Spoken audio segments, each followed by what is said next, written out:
WXCO 98.9, Wausau's real news and great conversation. Here's your Daily News Roundup.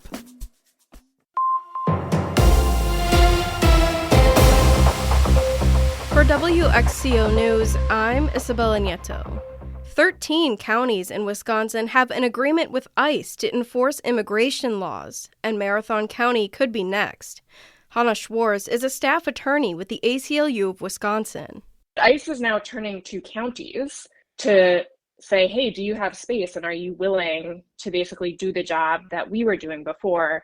Because we're trying to expand the number of beds for housing immigrant detainees because we're just trying to arrest as many people as possible. There are different versions of these agreements, called 287G agreements. The Marathon County Sheriff's Department is considering a jail enforcement model. That means local law enforcement can use their facilities to house people in immigration detention on behalf of ICE. The ACLU has denounced the potential Marathon County partnership with ICE. Partnering with an agency that has done roving patrols in cities across the country, that is racially profiling people, that is throwing tear gas at residents, that has been hauled before multiple courts that say what they're doing is illegal. Partnering with that kind of agency is just unacceptable. The ACLU of Wisconsin is also suing several county sheriff's departments over their cooperation with ICE, including Marathon County. The lawsuit argues that sheriffs who honor ICE detainers, which are voluntary requests to hold individuals for up to 48 hours beyond their release time, are violating state law. The lawsuit is also challenging the Marathon County Sheriff's Department for notifying ICE of every person booked into the jail who was not born in the U.S., regardless of immigration status. I think that is a perfect example of the Marathon County Sheriff's Office practice of disrespecting its community members and also being willing to partner with a lawless federal agency. The federal government reopened last week, but Wisconsin state lawmakers are taking precautions for the future. Lawmakers have introduced new legislation aimed at expanding access to food assistance during a government shutdown. The Keep Wisconsin Fed package was introduced on Thursday.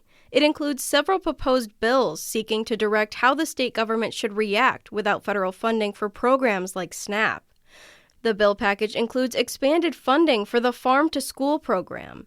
It also creates the Farm to Fork program, which would make grant funding available to things like food banks and child care centers to purchase food grown by local farmers. Other measures in the bill package would expand state aid for free school meals and new incentives to reduce food waste. Tech giant Meta, the parent company of Facebook and Instagram, is putting a 700,000 square foot facility in Beaver Dam. Savannah Tomei Olson has more. Meta company leaders say they'll be spending more than $1 billion on the project. They say it'll create more than 1,000 construction jobs and then more than 100 permanent jobs once it's built. Officials from Meta have not released how much power the data center will consume, but WEDC says the company is paying for $200 million worth of energy upgrades. The company is giving $15 million to Alliant Energy to help families who can't afford their utility bills and will be preserving almost 600 acres as wetlands in partnership with Ducks Unlimited. According to WPR's reporting, the city created a tax incentive program for Meta, and once it expires, the mayor says Meta will be paying about 15% of all incoming tax revenue for the city. The project is expected to be finished in 2027. An Abbotsford vet supplier is selling Christmas trees to support a local nonprofit. Northern Lakes Vet Supply will donate all proceeds to the Ronald McDonald House in Marshfield. Their Christmas tree sale opened yesterday and will continue until they run out of trees. They have 150 trees to sell, and it's first come, first serve. The supply store will also be selling trees before the Abbotsford Christmas Parade next month. Porch pots and kissing balls will also be available at their December 6th event. An annual Marshfield Holiday Lights display will open early this year to support local food pantries. The Rotary Winter Wonderland at the Wildwood Park and Zoo opens a pop-up this weekend, and the Rotary will be accepting donations of non-perishable food items, hygiene products, and winter clothes. They will also accept monetary donations. In a community announcement, the organization says the early opening comes in response to an urgent call for help from local food pantries facing critically low supplies ahead of the holiday season. The display opens Friday at 5 p.m. and will end Sunday at 9 p.m. The new Wausau Hy-Vee opened this morning. The Iowa-based company announced the purchase of the former county market and its neighboring Circle K convenience store last month. The company also turned the Circle K convenience store into a Hy-Vee Fast and Fresh location. The Wisconsin State Patrol is reminding residents to practice safe driving around emergency responders in honor of Crash Responder Safety Week. The State Patrol is reminding drivers that the state's Move Over law requires them to change lanes away from an emergency vehicle on the road with its lights on. Violations of the law could result in a $263 citation or worse if a crash does occur.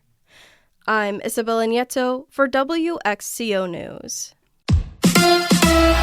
Giannis with an injury. Hi, I'm Mike Clemens with sports. NBA, the Bucks' Giannis Antetokounmpo had to leave last night's game in the first half after apparently suffering a groin injury. The Bucks went on to lose 118-106 to the Cavaliers. Head coach Doc Rivers asked, how bad did Giannis look in the locker room? Didn't look great, I can tell you that. He'll now undergo an MRI. College hoops, the Badgers with a win over Southern Illinois at Edwardsville, 94-69. Wisconsin now ranked 23rd. NFL, Packers running back Josh Jacobs suffering a contusion to his left knee against the Giants, but Matt LaFleur says he's confident in running backs Emmanuel Wilson and Chris Brooks, especially when it comes to pass protection. That's one thing you can always count on, Chris Brooks, man. That guy is going to do his job. I know he only had the one carry, but I thought he did a nice job on that carry as well, just hitting the hole with some authority. And then Emmanuel, both those guys, if called upon, I have confidence that they're going to get the job done. That's Packers head coach Matt LaFleur with Sports. I'm Mike Clemens.